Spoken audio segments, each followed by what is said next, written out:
Good morning, everyone. Sarah Allison here from Lincoln, UK. I hope you are all well on this lovely, bright, sunny Wednesday today. I want to talk to you today about how to be successful in network marketing. Now, probably what happens when you join network marketing, you've responded to an advert similar to, do you want to make money while you're on Facebook, that kind of thing. And you've thought, oh, well, I'm on Facebook, I might as well try and earn some money. And you've gone in and you've been told that it's about selling your products just on social media.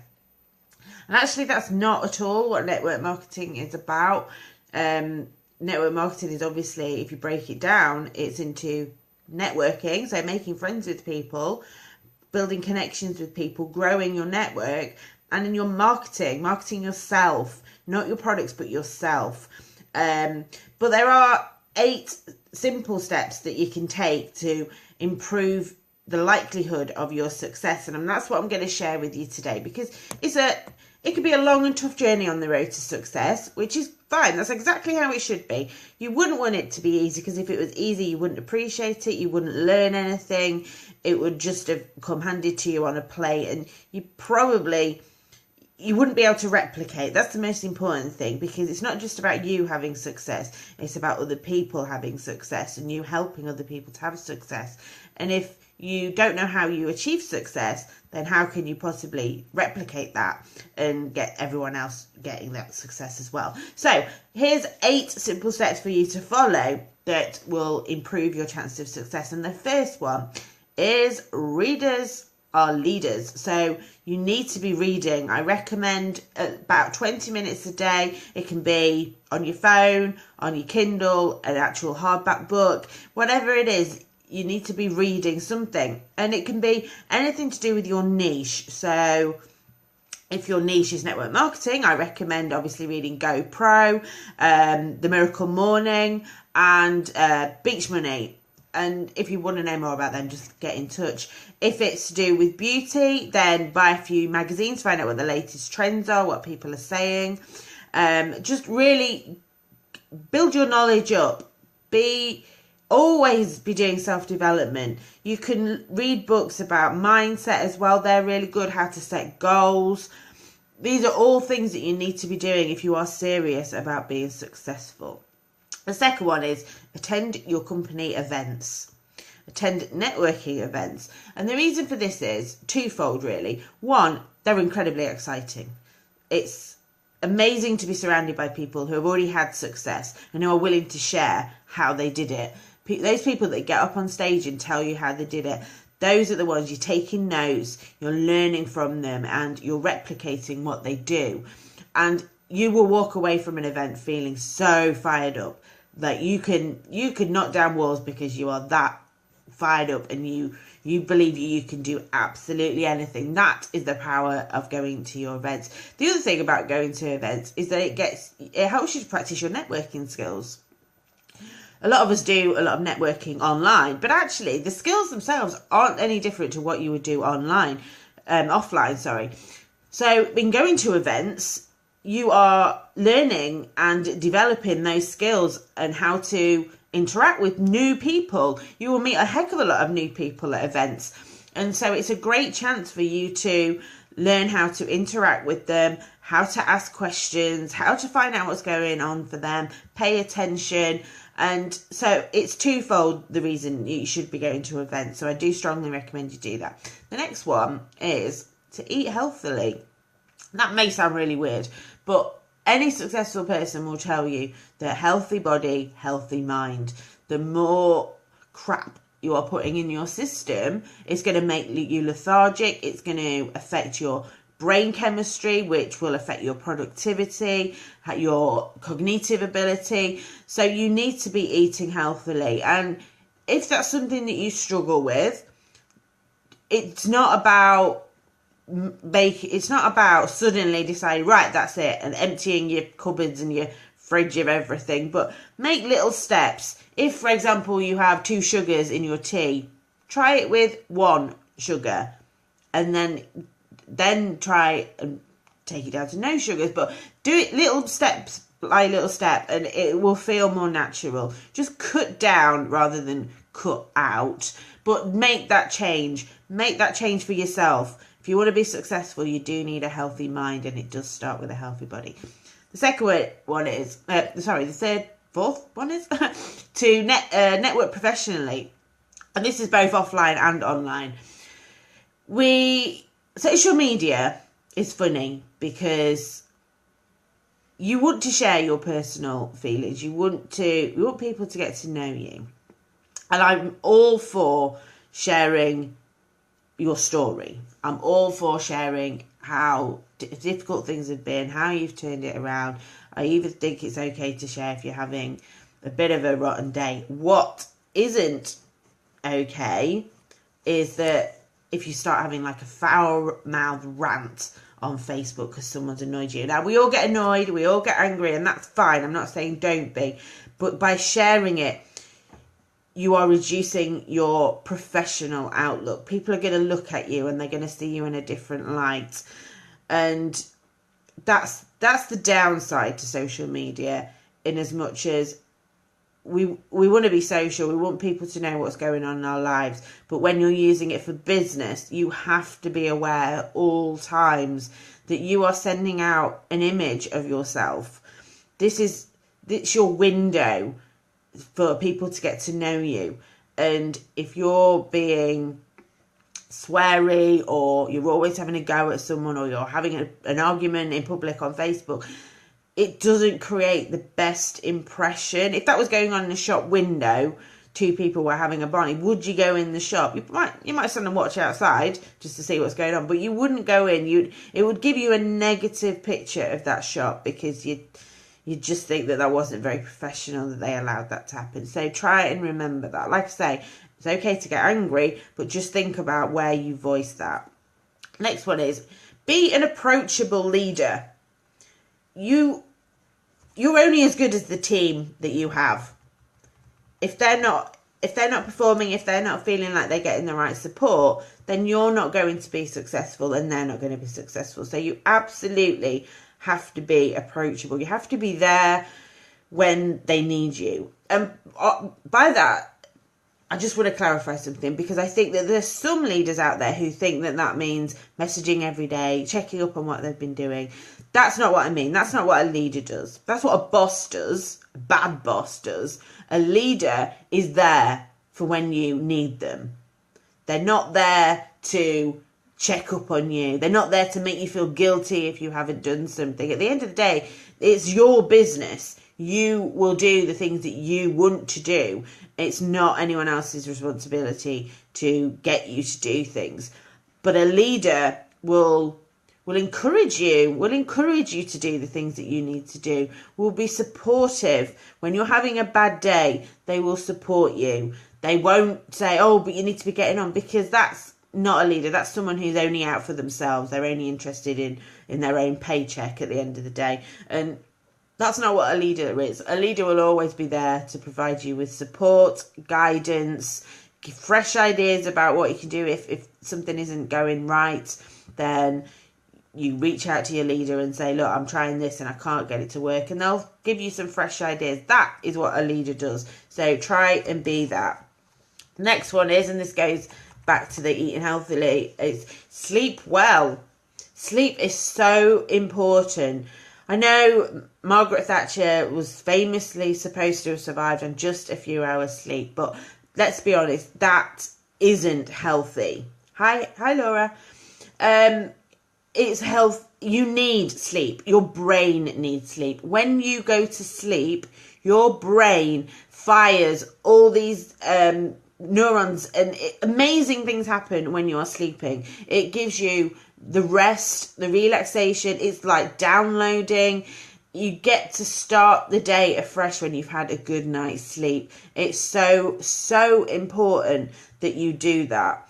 For those of you who struggle with sleep, I would definitely recommend trying to look up how to get into a good sleep pattern. They do say turn off all mobile devices, whether it be your tablet, your phone, whatever it is. Turn that off a good hour or so before you go to bed, because not only is it keeps your mind whirring and you should be trying to unwind before you go to sleep, but also the lightness from the screen is actually very similar to daylight. So your brain goes, oh, it's daylight, I must be awake. So you reverse your unwinding every time you look at your phone. And I'm sure I'm guilty of it sometimes.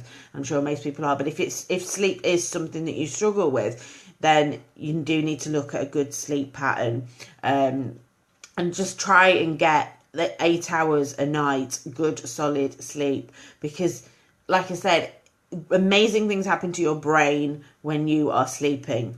If you're not giving your brain chance to switch off, you're not going to sleep, you are affecting your productivity, your efficiency, because your brain can't work on no sleep. It needs sleep. It's not a luxury. It needs it in order to function at top capacity.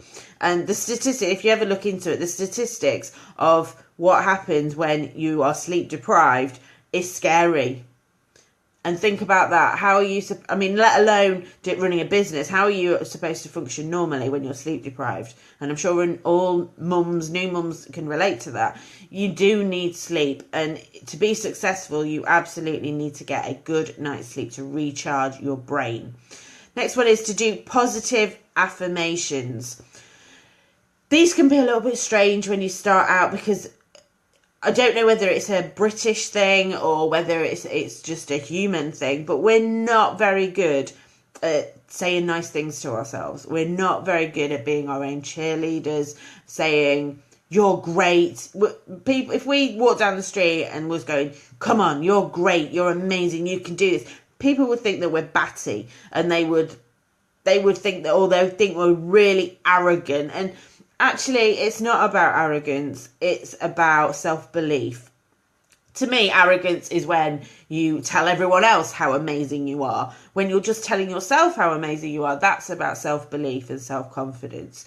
And so by doing positive affirmations, you are training your brain to feel positive about yourself. And if you're going to achieve anything in life, anything at all, even something as simple as doing the housework, if you're going to actually achieve it, you need to be in the right frame of mind to do that. And by doing positive affirmations, I always recommend you start your day off by doing some positive affirmations. Look in the mirror, tell yourself you're amazing, you can achieve it. Pay yourself some compliments. By doing that, you are starting the day on a positive footing, and you are much more likely to achieve things. You're much more likely to get what needs doing done, because you feel good, you feel amazing. It lifts your spirit. When you're down and you're sad, your whole body slumps, you're tired, you can't be bothered to do anything. When you feel good, you're bouncing around, you can do anything, you've got the energy of a Duracell bunny, you can just go for it. And that's the difference that affirmations can make. They will lift you they will lift you every day, and if you do them every single day, you will find that your life changes. And I know that sounds really hippie and all grandiose, but actually it's true, because if you start every day with a positive outlook, your life will start getting better, because not only because you see the good, you only see the good when you're thinking positive, but also through law of attraction, when you're feeling good, you're attracting good. So it's twofold that you are going to have an amazing life if you start each day by thinking positive, doing your positive affirmations. If you're not sure what positive affirmations are, you can have a look on YouTube. There's loads and loads of videos on YouTube. Abraham Hicks is a great one. Listen to what they do. Bob Proctor does some amazing affirmations as well. Or you can read them. Again, there's plenty online that you can get your hands on. The final one, and it's something that people massively overlook, but it will really hinder you if you're not doing this. And this is to set SMART goals. Now, what I mean by smart is I don't mean clever. I mean smart, as in specific, measurable, achievable, realistic, timescales. Yeah, there we go. Ran out of letters. So yeah, you need to be setting smart goals. So let's break that down. Let's talk about what that means, because it probably didn't mean anything straight off. So a smart goal would be, I want to be earning £5,000 a month within 12 months. That is smart. You're specific. You've said exactly what you want to do. You could add on to that. You could say by growing my team too, and put a specific number. The more specific you can get, the better. But if you just said, right, I want to earn £5,000 a month, right, how are you going to do that? Where are you going to start? When are you going to know that you've achieved that? When are you setting a timescale for you to do this by? Is this by the end of time? By the time you're on your deathbed you want to achieve this? Or is this something you want to achieve within a certain frame of time? And it gives you that impetus. It will give you that motivation to do them. Because, like I say, if you just set a goal of, I want to earn £5,000, your brain needs to know, right, okay, how is that going to happen? Hi, Sarah. How are you going to get there? How am I going to get from where I am now to 5,000? Your brain is constantly trying to get you there. It wants to help you, but you need to give it a map.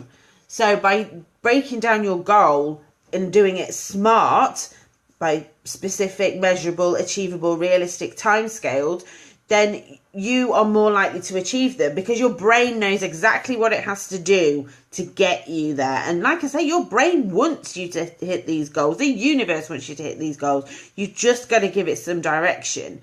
To me, it's like saying, I want to go on holiday. Well, that's great, but you're not going to go on holiday unless you break that down, are you? You need to decide, well, actually, where do I want to go? That's first port of call. Where is it I want to go? When do I want to go? How am I going to get there? How much is it going to cost? You break down a goal automatically. You're actually quite good at these things. You want to go shopping, you write a list. But when it comes to these sort of things, people don't tend to do it. They just crack on. They just crack on and do what they've got to. And there's nothing wrong with being proactive and just going out and doing it. But actually, for those of you that want to be really successful, you need to break that goal down. You need to decide exactly what you can do. Because what also happens is, if you decide, right, I want to earn £5,000 within 12 months, you break that down, right, exactly, what do I need to be doing in 12 months? Or each month, what do I need to be hitting? How do I need to get that? So what do I need to achieve within 6 months? What do I need to achieve within 3 months? What do I need to achieve within 1 month? What do I need to achieve within a week? What do I need to do today? And that's what it's all about. You break your goals down so that you know exactly what you've got to do today. And then once you know what you've got to do today, what your specific goals are for each day, you know at the end of the day, I'm one step closer to that, or, oh, I let myself down, I didn't do that, that's a day gone by that I'm not nearer to my goal. And that's what it's all about. I hope that you found those helpful. I know it's quite a long one this morning, but I wanted to share that with you. Thank you to those of you that you've watched. If you've got any questions, do give us a shout. I can hang about for a little bit. But I think that those 8 points actually cover everything you need to be successful. Obviously, it's not a system. It doesn't tell you how to get people to speak to. It doesn't tell you how to build relationships or how to collect decisions from people of whether they want to join you. But what it does is it gives you the foundations of the actions that you can take to get you to where you want to go. If you make sure that you are including all those 8 things in your life, I mean, obviously you can't go to events every single day, but you can read. I recommend you do read every day, positive affirmations every day, work hard on trying to eat healthily and get some good sleep. Just keep doing those things. Look at your goals. I would recommend you look at your goals as often as possible, specifically if you're not achieving them. Like, you set goals of what you need to do on a daily basis, and after 2 days you've not done any of them, or you've not done enough of them. You need to be looking at that, and you need to be going, right, have I set myself too big a goal? Or why is it that I'm not able to achieve them? Is it I don't have enough time? Whatever it is. And then you adjust. And so I do recommend you that goal setting is something that you do on a regular basis, because ultimately, setting goals is what's going to determine whether you achieve them or not. Because like I say, your brain and the universe actually wants you to achieve your goals. They're on your side, but you need to tell them exactly what they're supposed to do in order to get you there. And they will help you. They will do it with you, but you've got to be specific about how you're going to get there. So we're going to call it a day there. If you've got any questions, if you're watching this on the replay, then obviously pop a comment underneath. If you're viewing this on any of my other social media, then if you want to see these live, then click on the link in the description and that will take you to my exclusive group where I share these trainings. And please, if you're watching on YouTube, I'd really appreciate it if you'd subscribe to my channel where I update every day with brand new training. Take care, everyone. Have a great day.